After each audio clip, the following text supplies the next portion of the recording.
There is an assembly district that consists primarily of the city of Sheboygan. I think a little bit of Sheboygan Falls and a little bit of the outside area is included, but the district is mostly the city of Sheboygan. Sheboygan tilts Democratic in its voting patterns, but only barely. There are elections in which Republicans carry Sheboygan. In other words, it's a swing district and a winnable seat. The current assemblyman from that district is a completely inconsequential liberal named Terry Van Akkeren.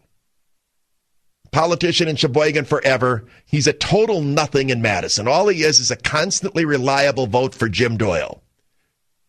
And if he's elected, he's going to be a constantly reliable vote against every attempt that Scott Walker makes to try to fix the state. He's in the pocket of the teachers union and the trial lawyers, just like all of the other Democrats. All he is a liberal vote. He's nothing else. There's nothing else significant about Terry Van Akkeren. There's nothing else important about Terry Van Akkeren. All he is it's time for the Democrats to vote. Van Akkeren, 99% of the time, is just going to vote the way the Democratic leader tells him how to vote. It's his only reason for existence and the only reason that Sheboygan has a member of the state assembly in Madison.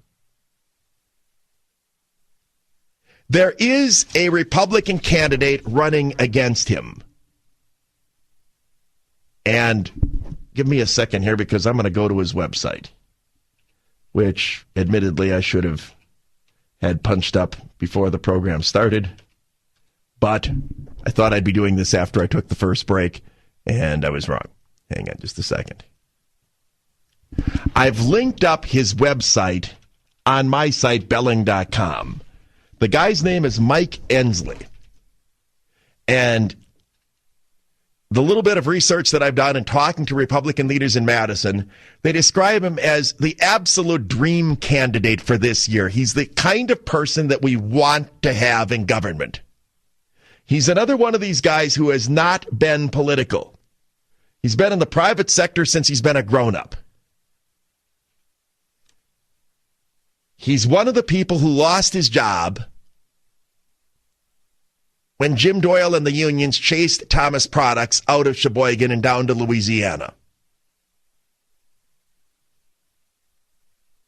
And he's taking this opportunity in his life to get involved, and he's trying to get elected to the legislature.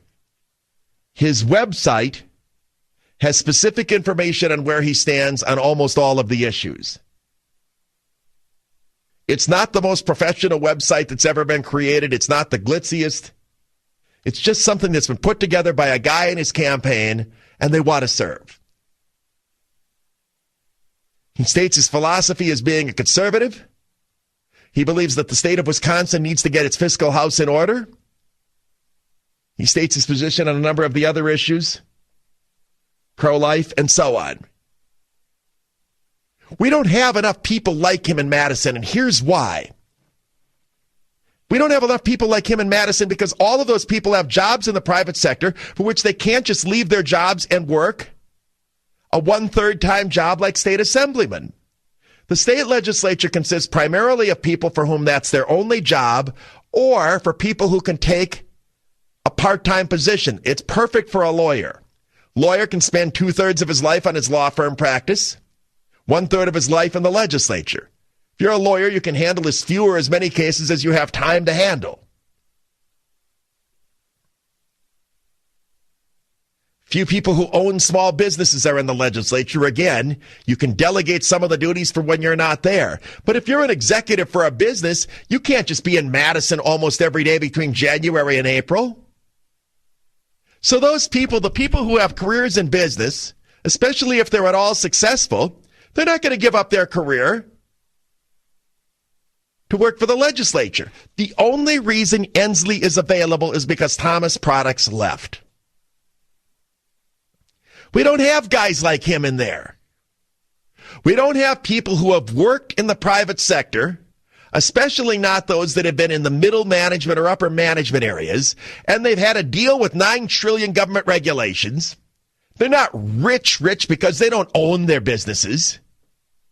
They're just people that are out there working every day in American business, very smart people, they're qualified people, they're talented people, and by and large, the vast majority of them are rather conservative. Instead, our legislature and legislative process is dominated by lawyers, dominated by political activists, and we end up never having the perspective of a guy like Endsley. Off the top of my head, I can think of only 3 or 4 or 5 people in the entire state legislature who have Endsley's profile. Even the Republicans that are in there, they tend to be people who own a small business and are able to take time away from that business, or they're those who have chosen to make politics as a career. There's a few Republican lawyers, but not many of them. This is a guy whose input, I think, would be very helpful for the entire state, and it's one of those that if the Republicans could pull off an upset, and Endsley is not expected to win, would almost certainly turn control of the chamber over to the Republicans. While he's not expected to win, the district is winnable because it is a swing district, and he has 50 times more to offer than that Democratic rubber stamp named Van Akkeren. Now, I am asked all the time, can you talk about this legislative race, that legislative race? And I can't. There's 99 assembly districts in Wisconsin. About 40 of them are right in our core listening area. There's 33 Senate districts. About 12 of them, 10 to 12 of them are in our core listening area. No, I can't talk about every single one of them. And I can't even always talk about those that are going to be the closest races. I try to cherry pick out here and there those in which I think they can be competitive, where there are important issues, and where I can make that race interesting to my entire audience. So those of you who live in the city of Sheboygan, you're being dissed right and left. But in terms of the people who listen to my show, you can redeem yourselves. Do you understand how much good you'd be doing for all of us if you bopped out a do-nothing Democrat and got a guy like Endsley in here? Other than those who like to write campaign contribution checks out, there's nothing most of my audience can do to elect Mike Endsley because they don't live in his district. For those of you who live in the suburb of Kohler known as Sheboygan, there's something you can do. You could put a worthwhile person who has something to offer in the state assembly, as opposed to one more Jim Doyle lefty hack who takes his marching orders from the teachers union, spends us totally into debt, raids funds illegally, passes budgets that are indefensible, and will be bound and determined to go out there in January and just try to block everything Scott Walker tries to do to fix this state. You have a very clear choice up there. And all of us will be proud of you if you vote for him. Well, I can't put every candidate's website up on my website. I've got this guy slapped up on Belling.com. It's about the 3rd or 4th or 5th link down.